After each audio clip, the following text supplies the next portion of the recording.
কৃষ্ণকে পুরুষ বলা হয় কেন? কৃষ্ণ হচ্ছেন পরমেশ্বর ভগবান। তিনি একজন ব্যক্তি, তিনি নিরাকার নন। পুরুষ বলতে বোঝায় যিনি সমস্ত আয়োজনের ভোক্তা।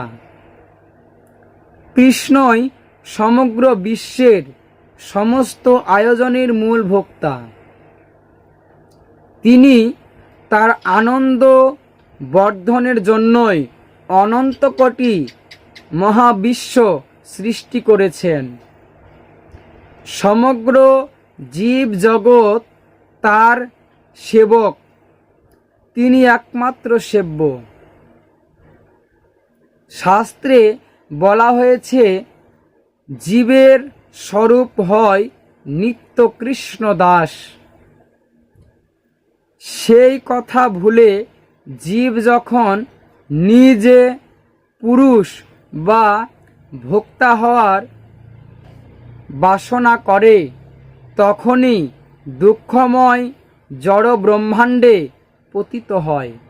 কিন্তু আসলে জীব হচ্ছে সবসময় প্রকৃতি, আর পুরুষ হচ্ছেন ভগবান কৃষ্ণ।